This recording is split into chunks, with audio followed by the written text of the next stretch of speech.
क्या आपने कभी अपने बगीचे को देखा है और सोचा है, पड़ोसी के यहाँ तो सब कुछ लहलहा रहा है और मेरे ये बैंगन फिर से हड़ताल पर क्यों चले गए?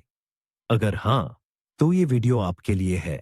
आज हम बात करेंगे सब्जियों की दुनिया के असली रईसों के बारे में, उन 5 नखरे वाले पौधों के बारे में जो अनुभवी मालियों को भी पसीना ला देते हैं।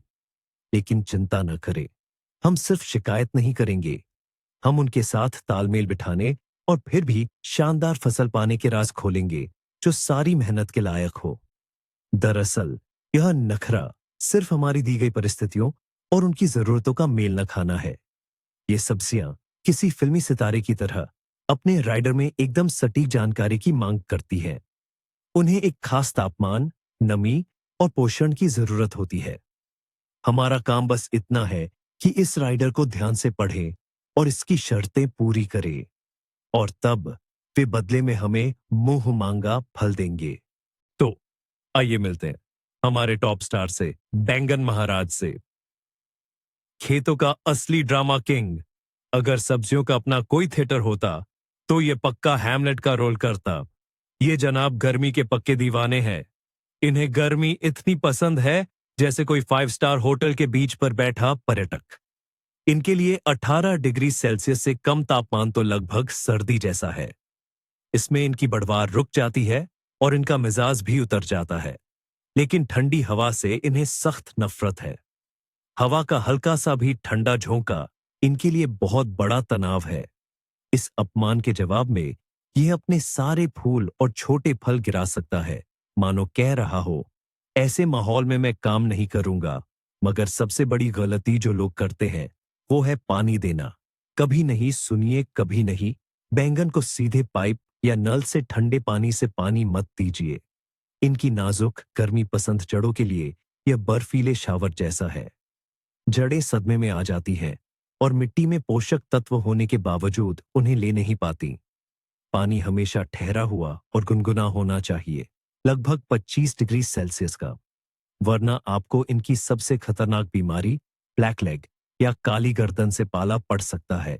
इसमें पौधे का निचला तना जमीन के पास से काला पड़कर पतला हो जाता है। पौधा बस गिर जाता है और उसे बचाना लगभग नामुमकिन हो जाता है। इसकी सीधी वजह है ठंड और मिट्टी में ज्यादा नमी। देखिए, पानी देने की एक छोटी सी गलती आपकी सारी मेहनत पर पानी फेर सकती है। तो उपाय क्या है? इनके लिए आरामदायक और गर्म माहौल बनाइए। ग्रीन हाउस या कम से कम प्लास्टिक शीट से ढककर रखना इनके लिए सबसे अच्छा रहता है।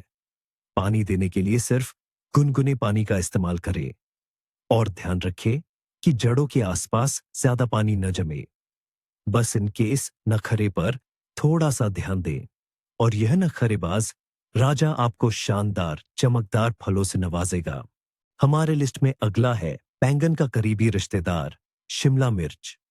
यह भी बैंगन की तरह आराम और गर्मी बहुत पसंद करता है। इसे भी ठंडी रातें और हवा के झोंके बिल्कुल बर्दाश्त नहीं है। लेकिन इसकी सबसे बड़ी कमजोरी यह है कि यह किसी भी तनाव के प्रति बहुत संवेदनशील है। जरा उस एक्टर की कल्पना कीजिए जो हॉल में किसी के खांसने पर ही अपना डायलॉग भूल जाए। शिमला मिर्च बिल्कुल ऐसी ही है।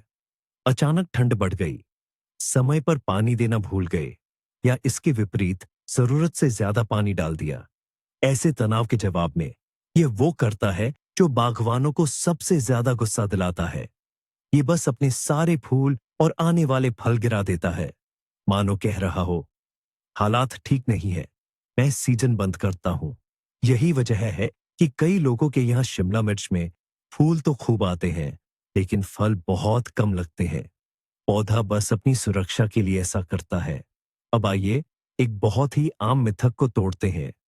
बहुत से लोग मानते हैं कि बीच के इलाकों में जैसा तस्वीर में दिखता है वैसा सचमुच मोटा, गूदेदार और मोटी दीवारों वाला शिमला मिर्च उगाना लगभग नामुमकिन है, कि यह सिर्फ दक्षिणी क्षेत्रों का काम है।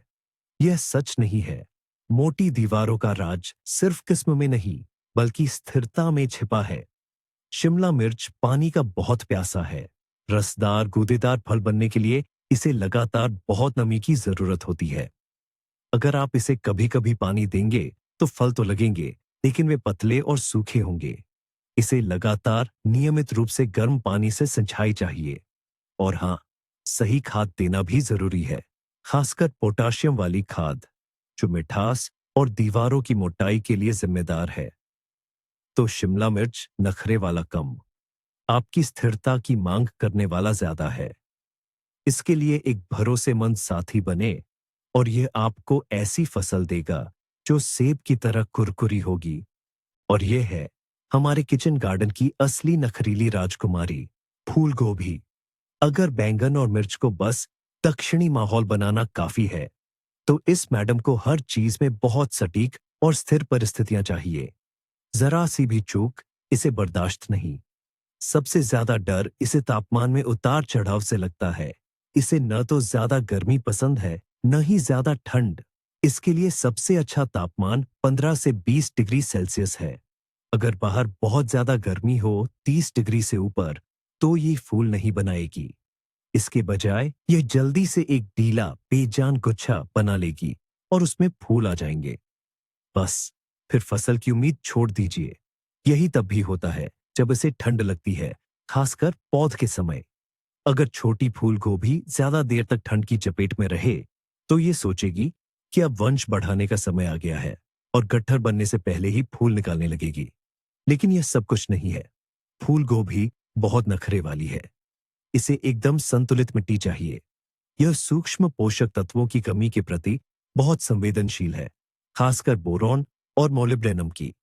इनके बिना फूल विकृत, डीले, भूरी नसों वाले बनेंगे या शायद बिल्कुल भी न बने।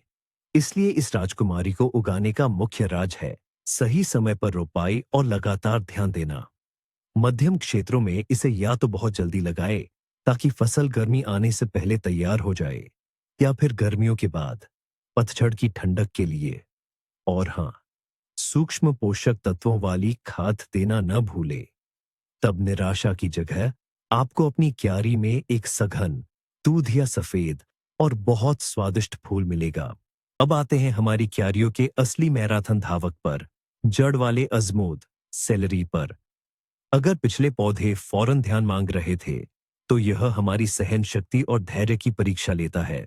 इसका विकास चक्र यानी अंकुरण से लेकर फसल कटाई तक का समय 200 दिनों तक का हो सकता है। जरा सोचिए, यह लगभग 6 महीने तक बढ़ता है। इस दौरान यह वसंत की ठिठुरन, गर्मी की तपिश और पतझड़ की बारिशें सब कुछ अनुभव करता है। और इसे उगाने में सबसे बड़ी चुनौती है इस लंबी दौड़ के दौरान इसकी जीवन में रुचि बनाए रखना। इसी लंबी अवधि की वजह से कई लोग इसमें नाकाम हो जाते हैं। अक्सर लोग सोचते हैं कि फरवरी में बीज से पौधा तैयार किया, मई में जमीन में लगाया और बस अब शरद ऋतु तक इसे भूल जाओ। लेकिन यही सबसे बड़ी गलती है। अजमोद पानी का जबरदस्त प्रेमी है। लैटिन भाषा में इसके नाम का मतलब ही है दलदल में उगने वाला सुगंधित पौधा। जाहिर है हमें अपनी क्यारी को दलदल नहीं बनाना है, लेकिन ये बात इसके सबसे बड़े रहस्य को उजागर करती है। इसके नीचे की मिट्टी लगातार और समान रूप से नम रहनी चाहिए, गीली नहीं बल्कि सिर्फ नम। अगर आप मिट्टी को सूखने देंगे और फिर अचानक बहुत ज्यादा पानी देंगे, तो जड़ फट जाएगी। और अगर नमी की लगातार कमी रहेगी, तो बड़े रसीले गोले के बजाय आप शरद ऋतु में एक छोटी सख्त और बहुत ज्यादा जड़ों वाली दाढ़ी ही खोदकर निकाल पाएंगे। पौधे की सारी ताकत मुख्य जड़ कंद में जाने के बजाय पानी की तलाश में इन छोटी जड़ों में लग जाएगी। सबसे आम समस्या यह है कि अजमोद मुख्य जड़ कंद विकसित ही नहीं करता। जमीन के नीचे एक बड़े चिकने गोले के बजाय सिर्फ छोटी जड़ों की घनी दाढ़ी बनती है और पौधे की सारी ताकत पत्तों में चली जाती है। ऐसा अक्सर तब होता है जब मिट्टी में नमी का संतुलन ठीक नहीं होता। इसलिए इसे सफलतापूर्वक उगाने का सबसे बड़ा राज है मल्चिंग, मिट्टी को ढकना।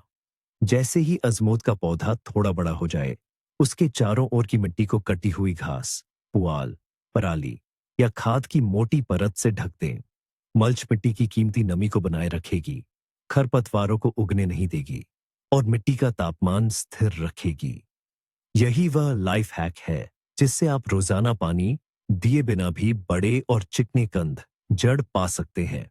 गर्मियों के मीठे प्रतीक और कई बागवानों के लिए सबसे महत्वाकांक्षी प्रोजेक्ट की बात करते हैं, तरबूज।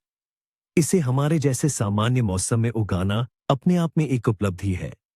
लेकिन सिर्फ हरा घोला नहीं, बल्कि एक सच्चा, मीठा, रसीला तरबूज उगाना तो कमाल की बात है। इसे जो सबसे जरूरी चीज चाहिए, वो है धूप। ढेर सारी धूप और गर्मी। तरबूज गर्म अफ्रीकी रेगिस्तान का मेहमान है और हमारे मौसम में इसे साफ तौर पर ठंड और बादल वाला माहौल लगता है। इसलिए इसके लिए सबसे अच्छी जगह या तो ग्रीन हाउस है, या कम से कम सबसे धूप वाली जगह जो हवा से बची हो। इसकी दूसरी जरूरत है जगह। तरबूज की बेलें कई मीटर तक फैल जाती हैं और उन्हें रोका नहीं जाना चाहिए।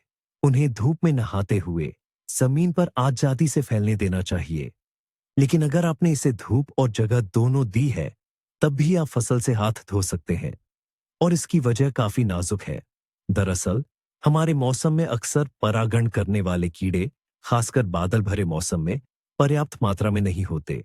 मधुमक्खियां और भंवरे उड़ते ही नहीं हैं, और परागण के बिना मादा फूल, जिस पर छोटा तरबूज पहले से ही है, वह बस पीला पड़ जाएगा और गिर जाएगा। और यहीं पर हमें मधुमक्खी का रोल निभाना पड़ता है। कभी कभी तरबूज का परागण हाथ से करना पड़ता है। यह बिल्कुल भी मुश्किल नहीं है। आपको नर फूल पहचानना होगा। यह एक पतली डंडी पर होता है, जिसमें नीचे फूला हुआ हिस्सा नहीं होता। इसे सावधानी से तोड़ लें, पंखुड़ियां हटा दें और इसके परागकोश को मादा फूल के वर्तिकाग्र से छू दें। यह काम सुबह के समय धूप वाले मौसम में करना चाहिए। सुनने में थोड़ा अजीब लग सकता है, लेकिन यही सरल तरीका यह सुनिश्चित करता है कि छोटा फल गिरेगा नहीं, बल्कि बढ़ना शुरू कर देगा और एक बड़ा और मीठा फल बनेगा। यही गैर गर्म मौसम में तरबूज उगाने की सफलता का मुख्य रहस्य है।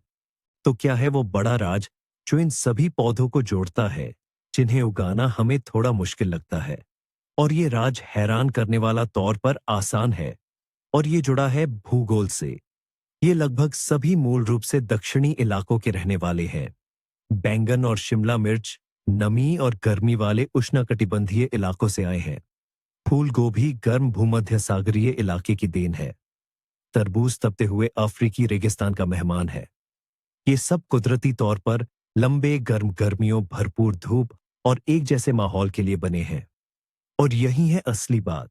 हम इन्हें ऐसे मौसम में उगाने की कोशिश कर रहे हैं जो इनके लिए एकदम अजनबी और मुश्किल है, किसी बहुत ठंडे और मुश्किल भरे माहौल जैसा। इसीलिए हमारा मुख्य काम पौधे से लड़ना नहीं है, बल्कि उसके लिए उसकी जन्मभूमि के एक छोटे से हिस्से जैसा माहौल बनाना है। सिर्फ पानी देना नहीं, बल्कि खास तौर पर गर्म पानी देना है। सिर्फ जमीन में लगा देना नहीं, बल्कि भुरभुरी और पौष्टिक मिट्टी तैयार करना है। सिर्फ ही फसल का इंतजार करना नहीं, बल्कि परागण, पॉलिनेशन में मदद करना और अचानक तापमान बदलने से बचाना है। ये सारा खास देखभाल कोई जादू नहीं है, बल्कि हमारे यहाँ के मौसम की कमियों को सही तरीके से पूरा करना है। तो जैसा कि आप देख सकते हैं, जो सब्जियां हमें नाजुक लगती है, वो जिद्दी नहीं होती, बल्कि बस ज्यादा देखभाल की मांग करती है। उनके दक्षिणी मूल को समझकर आप उन्हें वो सब कुछ दे पाएंगे जो उन्हें चाहिए, और ऐसी फसल पाएंगे जिस पर आपके पड़ोसी भी रश्क करेंगे। इस वीडियो को आखिर तक देखने के लिए आपका धन्यवाद। अगर आपको कुछ नया और फायदेमंद जानने को मिला हो, तो वीडियो को लाइक जरूर करें और हमारे चैनल को सब्सक्राइब करें, ताकि आप अपने बाग और बगीचे के लिए नए सुझाव न चूकें। और आपके लिए कौन सी सब्जी उगाना सबसे बड़ी चुनौती रही है? अपनी कहानी कमेंट्स में लिखें। आइए बात करते हैं।